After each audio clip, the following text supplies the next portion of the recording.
ka? Sa simbahan, natural linggo ngayon. Tsaka dadalawin na rin natin yung nanay mo pagkatapos. Na naman po, bibisita na naman tayo. Natural, nanay mo yun eh. Tsaka bilang pag-aalala sa kanya yun, respeto.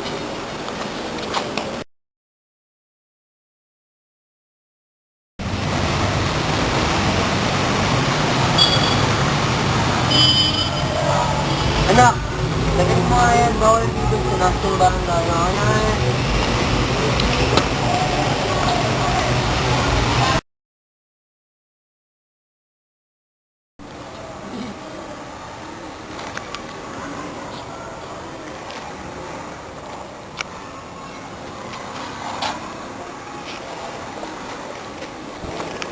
Uy, ginagawa mo dyan?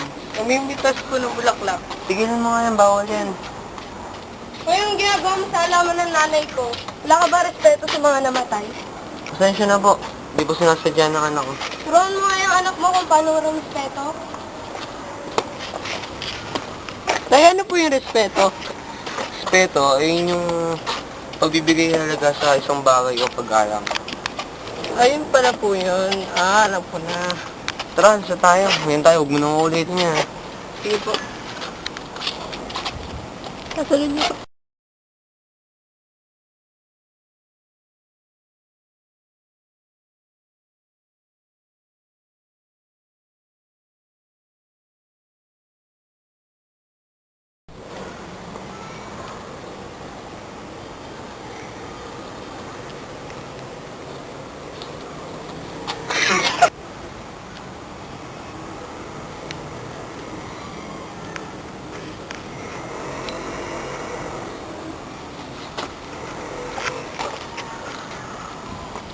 Hoy, ano gagawa mo? Namimitas ko ng bulaklak. Bawal yan dito, tigilan mo nga yan. Kung yung ginagawa mo sa alaman ng nanay ko, wala ka respeto.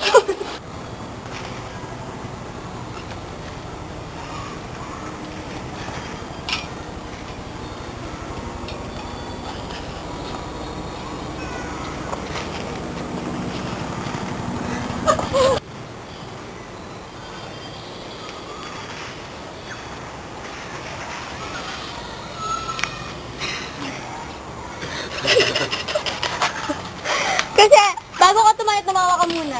Bago ka tumayot, tumawa ka muna.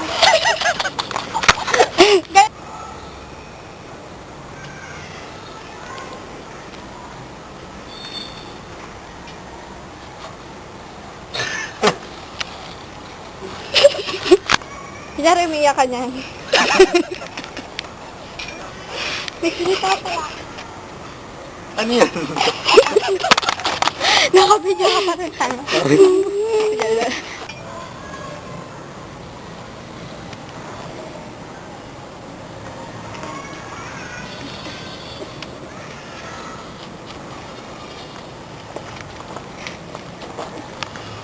Ngayon ang kama mo.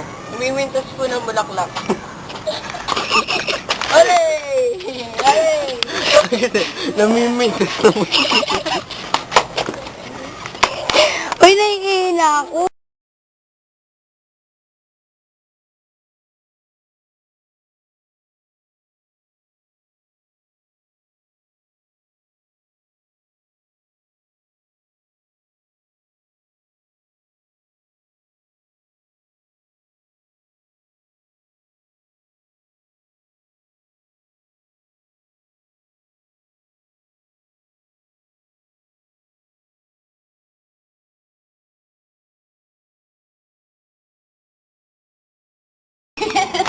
Salamat. Salamat po sa inyong panonood. Ano? Bye-bye! Layo. Wala nga. Ay, wala. Ano naman yung daming take?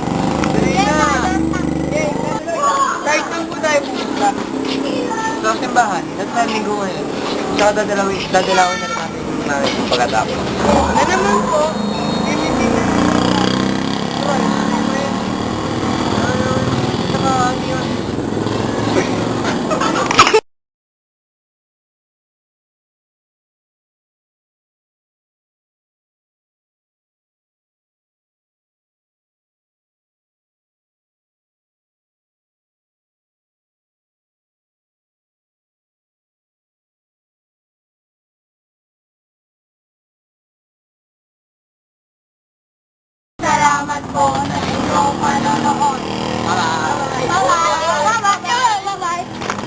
Tama na ho yun. Tama na.